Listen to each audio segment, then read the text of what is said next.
林静，咱们来聊一个特别有中国特色的饭桌场景怎么样？就是每次吃完饭，大家都要上演一番的抢着买单。在西方 AA 制很正常，但在中国，尤其是在好朋友之间，你要是敢提 AA，那气氛可能瞬间就有点不对劲了。没错，提不提 AA 简直就是一块关系试金石。今天我们就来聊聊为什么在中国关系越亲近反而越不 AA。大家好，欢迎来到 Mandarin Chinese Podcast， 我是林静。大家好，我是方舟。林静，你刚才说关系试金石，这个说法特别有意思。是啊，一块石头就能测出是不是真金，而一顿饭怎么结账就能测出你们的关系到底有多铁。这个话题太重要了，那我就从一个直接的问题开始吧。从纯粹的经济公平来说， AA 制不是更合理吗？每个人吃多少付多少，谁也不欠谁的。为什么在中国反而会造成情感上的不合理呢？这正是问题的核心，因为在中国文化里，亲密关系不管是家人、最好的朋友还是情侣，往往意味着一个超越了物质往来的情感共同体。情感共同体，你的意思是在亲密关系里，我们不再是两个独立的你和我，而更像是一个分不开的整体了。对，这个共同体的美妙之处就在于那种你中有我，我中有你的模糊感和一体感。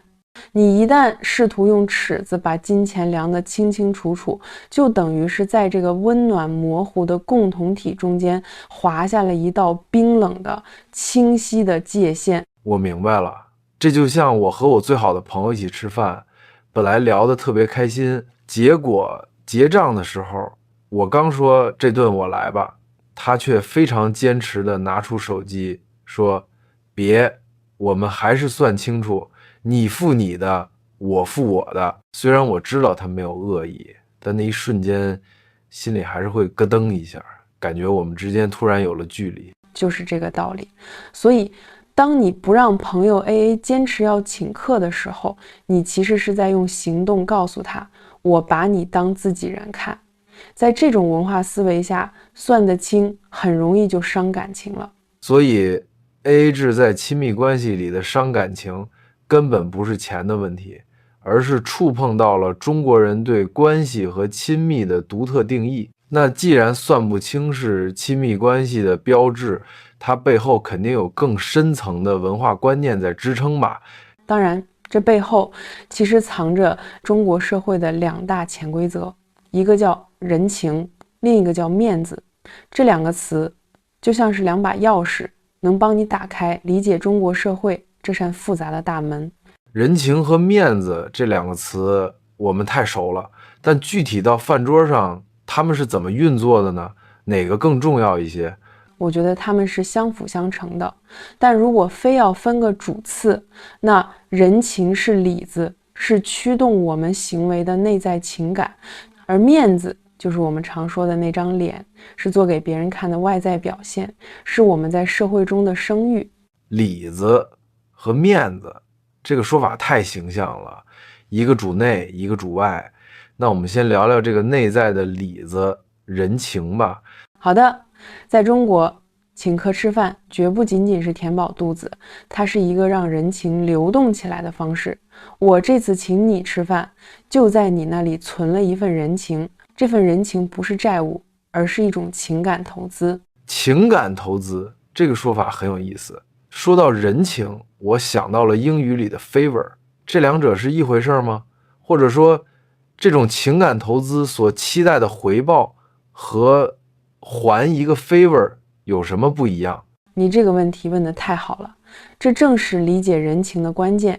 英语里的 favor 更像是一个明确的人情债，比如你帮我一次，我回请你一杯咖啡，这件事就算两清了。追求的是一种快速的对等的平衡。所以 favor 的核心就是两清，不拖不欠。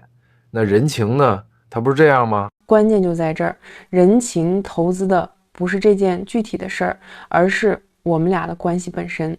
投资的是关系本身，这个说法太到位了。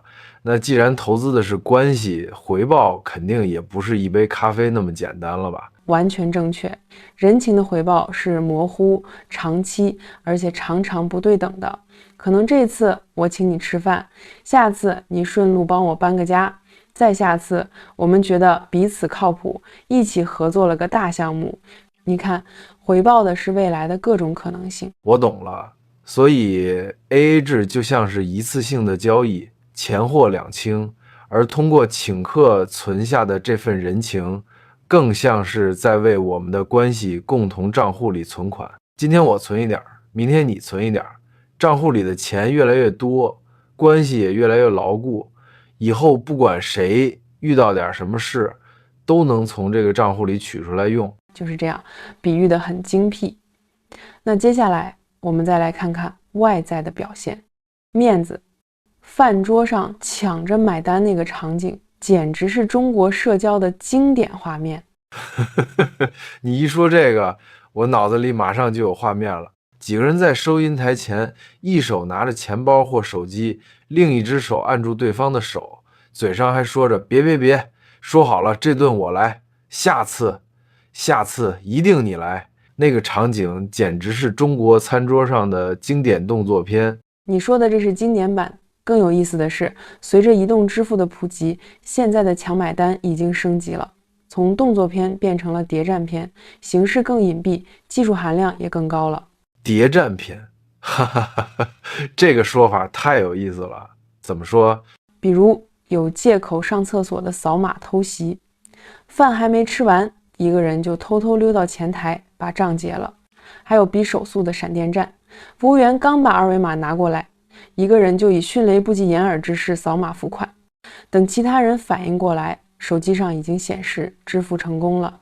没错，我就见过扫码偷袭，等别人抢完，没抢到的人只好赶紧说好了这顿我请的，不行，下次必须我来，顺势将人情延续到了下一次。对，你看，无论是推来搡去的动作片，还是斗智斗勇的谍战片，形式虽然变了，但它背后的社会功能是一样的。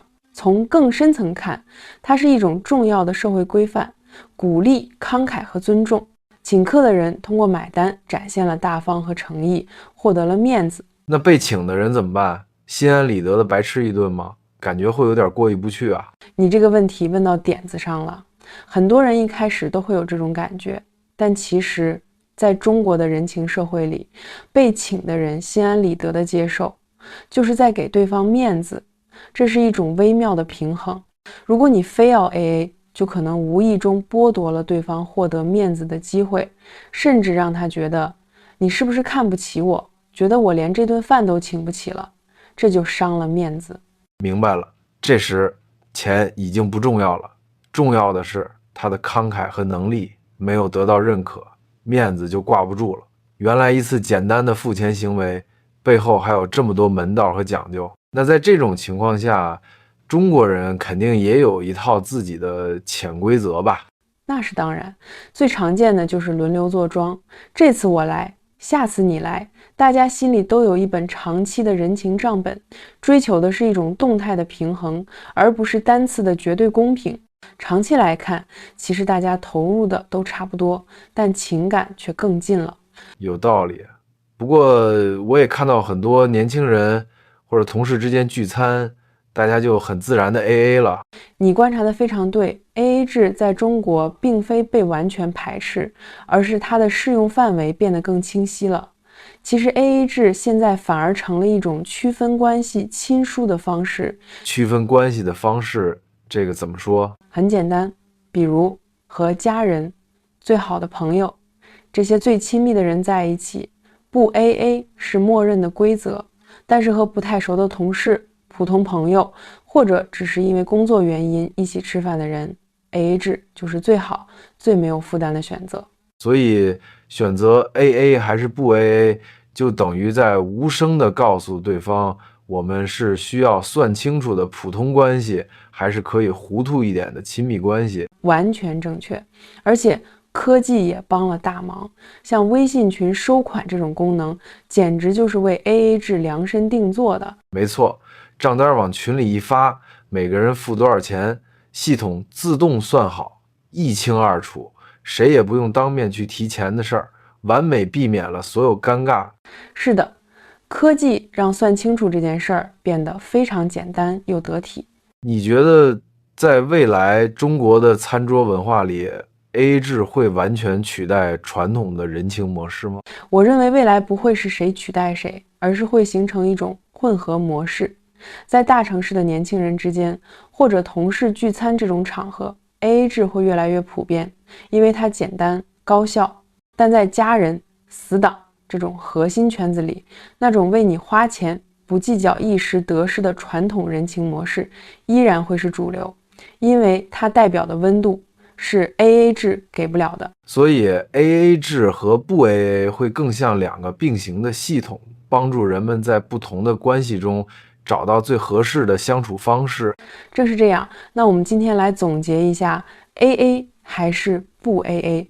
在中国，真的不仅仅是一个付钱方式的选择，它首先是一种判断和定义关系的方式。没错，它帮你判断你和对方的关系到了哪个层次。其次，它背后是人情和面子这两大社会驱动力在起作用。